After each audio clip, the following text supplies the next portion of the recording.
Hello everyone and welcome to English 1510 A8109 for the online asynchronous course for summer 23. This is going to be a brief class week 1 overview for getting started in the class this semester. A couple of brief things that I'm going to touch base on, just the basics on the layout of the class and some of the things you're expected to do and keep track of every single week.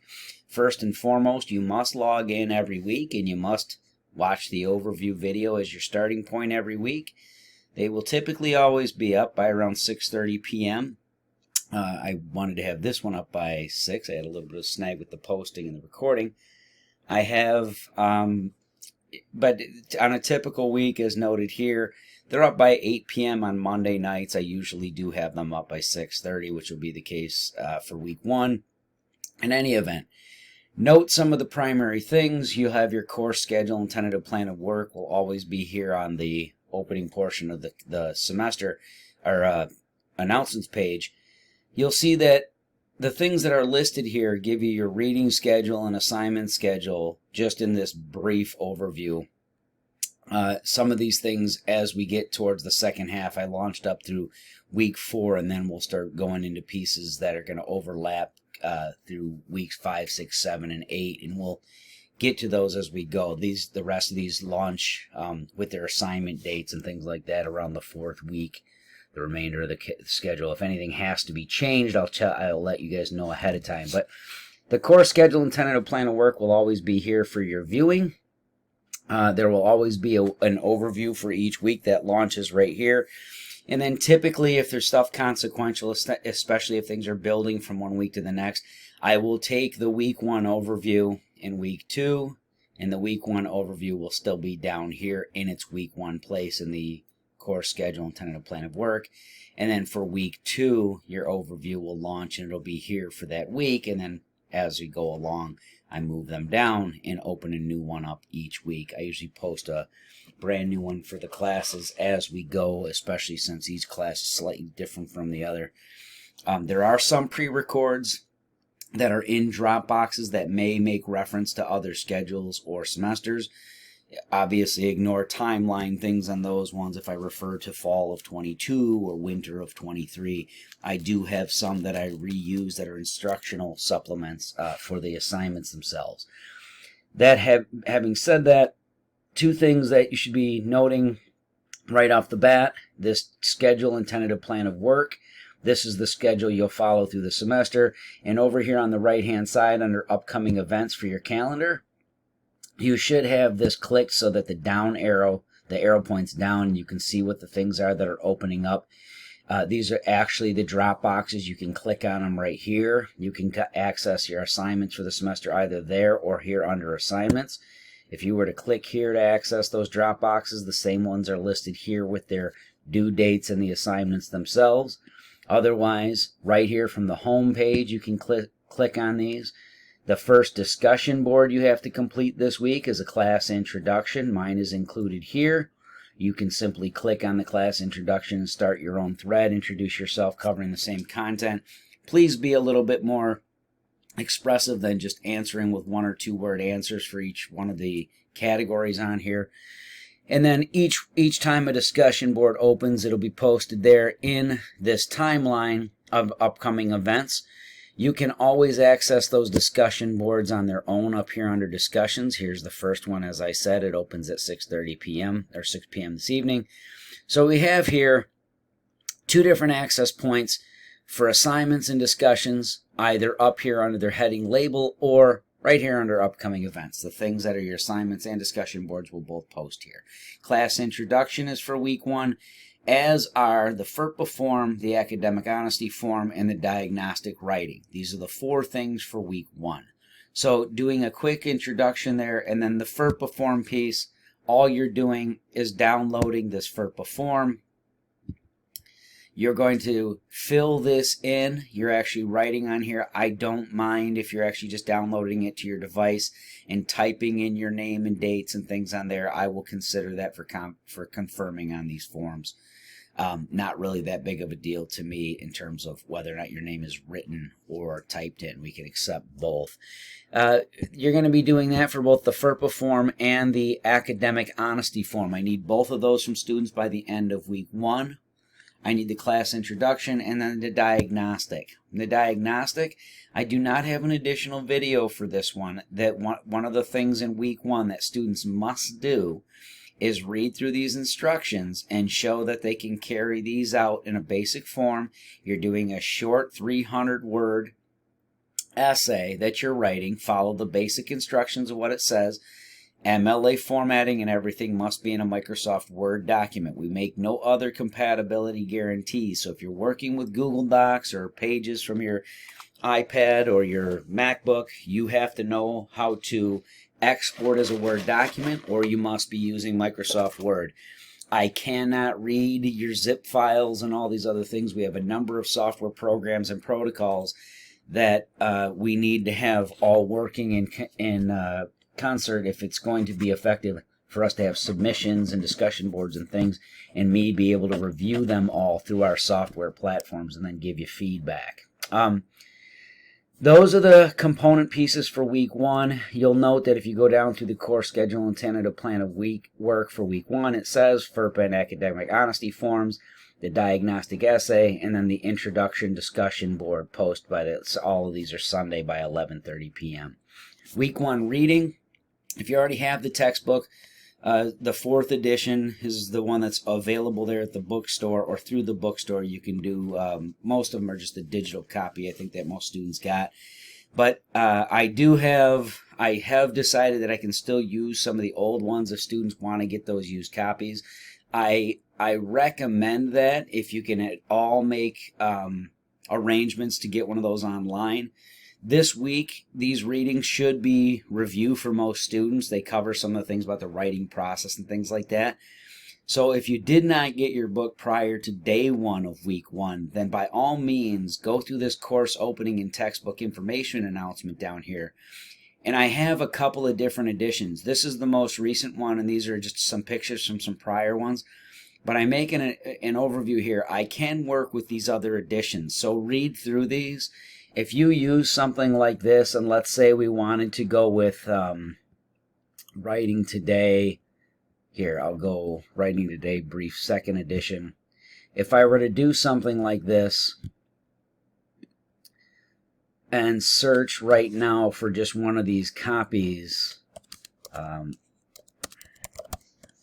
on this one, yeah, so we still have, I mean, there are a number of different places still selling the used editions. Any of these would be fine. Just make sure what you select is something you trust. I do have students that have purchased this for $4 to $6 over the last 6 or 7 days for these classes. I have face-to-face and online.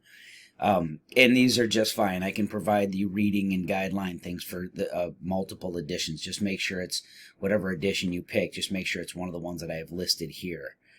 These are two of what the covers look like on them. The 3rd edition is slightly different, but I still have students that have been getting those editions there. In the 8-week section on here, course opening and textbook information, I open this up in 2 4-week blocks, as you see on the course schedule and tentative plan of work. I give you weeks 1 through 4, and then when we get closer there, I'll give you the last 4 as we move towards the end of the term. The writing assignments are all out of the same book, and I do use the same one for 1520. So if you are a student who ends up taking me for 1520 in the fall or next winter, good idea to hold on to whatever edition of this book that you do, because I do slightly different assignments out of the same exact textbook. So there are things that we don't get into in 1510 that we do in 1520, and a little bit more on the length in terms of the requirements, but it can save you with not having to buy those extra ones. Down here, some supplemental links. There's an additional one on MLA formatting that if you click on here, takes you externally to this guy where you go through an overview video on MLA formatting in case that's something you need to review. Down here under instructional links, I am going to be recommending students have the diagnostic writing to come through and review some of these. They're always here for your support throughout the term. But there are things like a punctuation guide and basic punctuation mechanics overview. This is a shorter one. This one's a little bit more in-depth. Takes a little bit longer to get through as well, but These can be helpful for students who still have sentence level issues. The punctuation guide is listed on its own down here at the bottom as well. Coordination and subordination for basic combining of independent and dependent clauses for anybody that forgets.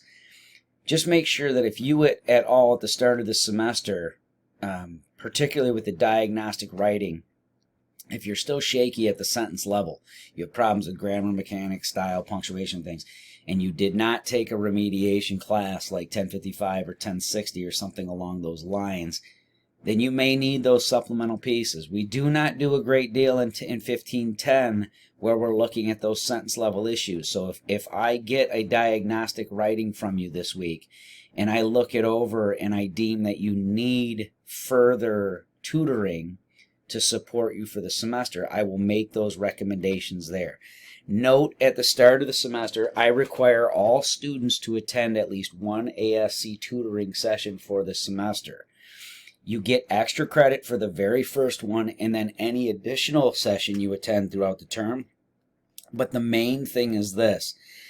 I assign at least one for the semester for everyone to get you acclimated with the support services that are included in your tuition. Then after that, it's all extra credit for anyone who still needs to at any time utilize those services. There are some students, or there will be students in class, who I do make recommendations to utilize the tutoring much more often than some of the classmates. Those students will include anyone who has demonstrated that they have real problems at the sentence level, like grammar, mechanics, style, punctuation, those kinds of things. And it's clear to me and other instructors that you've come to the table here not exactly with all of the skill set that you should have in a 1510 level course. If that is the case, please make sure you pay very close attention to those recommendations. All right? That will be on your first feedback file on the diagnostic. You'll get those on there. You'll see that throughout the weeks there are a couple of different things that happen. You'll have this week, you just have these assignments that are due. The FERPA and academic honesty form, just download them, fill them out, put them in. Your diagnostic essay, as I said, the 300 word there, and then your entry into the discussion board for week 1.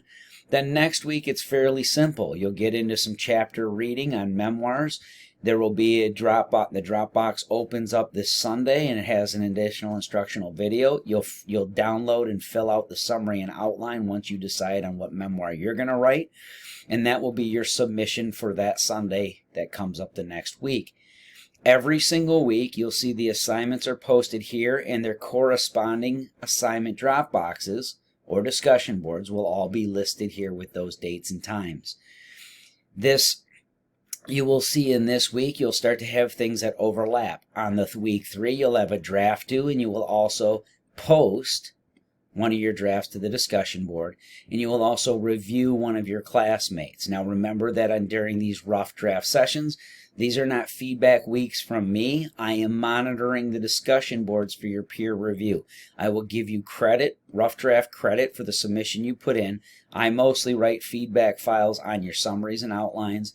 Then your rough draft goes through a peer review session. I will post credit for those, and I will monitor the discussion boards as well, and I will give credit for both your posting and your review. Then you guys will have an overlap between rhetorical analysis starting point, summary, and outline as you're putting in your final draft for the memoir. And that will be fairly consistent throughout the rest of the semester. You'll have one piece you're starting and another piece you're finishing.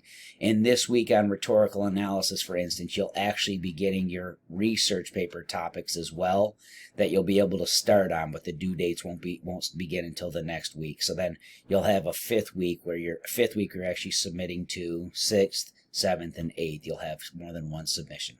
Okay? Make sure you go through your content files, everything up here. I made an announcement on here. Make sure that if you need to discuss anything with me, mostly I want you guys just using the instant messaging here at the top. Click on that envelope right there and make sure that you guys get your use your class list there and just message me if you have any comments or questions. If we need to use email, we'll move to that afterwards. Just make sure you read through all of these instructions about how to email. You have to include your first and last name, the class and section number, and your question in the subject line. Your content file here, you'll find your syllabus and all other primary course documents. All right?